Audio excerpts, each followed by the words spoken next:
morning and happy Tuesday. We're looking at a pretty happy start to your morning commute for the most part. We are starting to see that typical volume build on our major routes, and we're looking at a very minor problem that you can't see, but I can see. We have a stalled vehicle on the southbound, rather eastbound 401, east of the 400 in the collectors, just on the left or rather right shoulder here, but you can't see it because it's underneath the bottom bar there. But the eastbound 401, that's building from approaching the 400 in the collectors through to where we have that stalled vehicle, and we're also looking at delays from the southbound 400 from Shepherd down to the eastbound 401 ramp. So it's slowing things down for sure. You do want to give yourself extra time as per usual. Still looking at construction on the eastbound 401 moving through Nielsen in the express. You can see the flashing lights in the right lane there. It's not slowing things down heading eastbound, but you can see the typical volume on the opposite side of the highway, westbound 401 jammed up from about Nielsen all the way over to Kennedy, alternately express and collectors. Hey dads, don't miss Datitude, the parenting podcast by dads for dads. Join Vic LaRusso and Al Delben for Datitude. Visit globalstorynetwork.com. That's a look at your roads. Now send things over to Frankie. Good morning. Hey, good morning. Thanks, Steph. As we take a look at winds this morning, not strong by any means, but southerly flow. That southerly flow is going to bring some warmth towards us. We have 24 degrees right now in Chicago. We're sitting here at 16. Calgary. Oh, Calgary sits at -6. It's 2 degrees this morning in Winnipeg. That 2 degrees, by the time we get into Friday night, into Saturday morning, we could see temperatures through the overnight, Friday night into Saturday, of just 3 here in the city, 8 into Halifax this morning. Now, let's talk a little bit about that future forecast. I should mention this morning we've been watching thunderstorms just to the east of us, not impacting Toronto, so we'll see a little bit of morning sunshine. We get into the afternoon, cloud cover builds.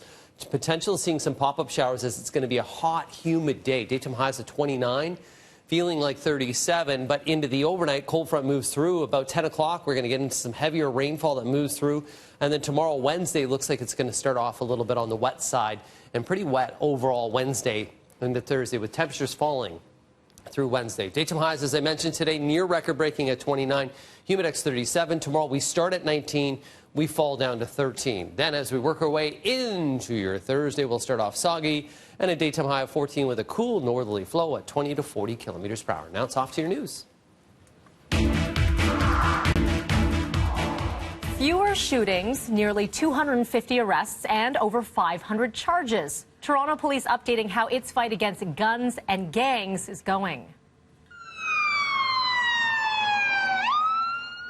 Project Community Space was launched in August after all 3 levels of government committed millions in the wake of a disturbing surge in violence over the summer.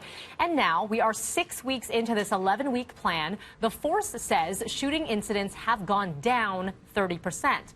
Most of the arrests have been for firearm offenses. Police also conducting 876 bail compliance checks. 12 people who were out on bail were arrested again. Chief Saunders says it's clear that this project is working. We're getting more leads. We're getting to run with the cases a lot harder at the front end, yielding some successful results. The project ends at the end of the month. Another update expected in November.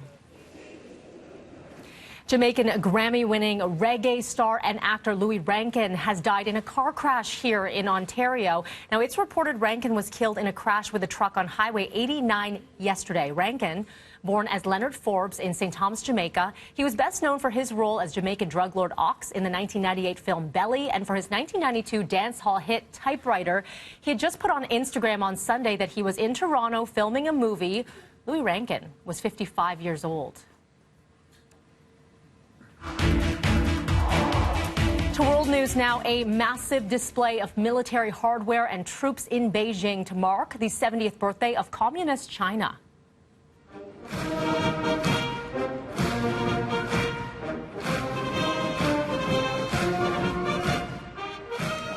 The parade, overseen by President Xi Jinping, in his speech, the leader said the military would safeguard China's sovereignty, security, and development interests while firmly upholding world peace.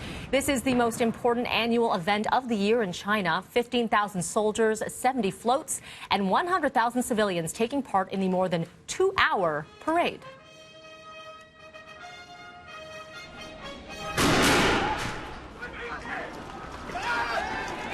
2,000 kilometers south of those celebrations in Beijing, protesters in Hong Kong continuing their fight for more democratic freedoms. dressed in black, carrying umbrellas. Demonstrators here clashing with police, throwing fire bombs. Police using water cannons and tear gas to disperse the crowds. The protests bringing Hong Kong to a standstill for months.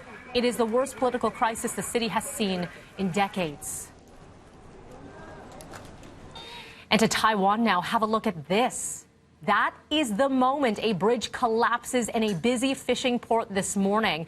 At least 2 vehicles, including an oil tanker, going down with it, crushing several boats below. Divers and military personnel are now searching for survivors, with some crews feared trapped. At least 10 people taken to hospital, 6 with serious injuries. The cause is, on a clear day, is still under investigation. So we'll continue to follow this story here this morning.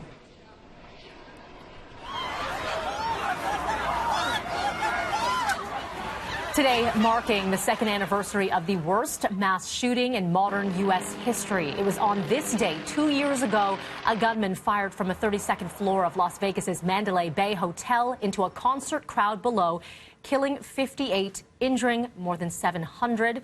The shooting lasted more than 10 minutes. The gunman was eventually found dead in his room, killed by his own bullet. Several memorial services are planned throughout the day. The anniversary of the massacre has sparked renewed debate over gun control laws. The device which allowed the Vegas killer to shoot as fast as he did is now outlawed.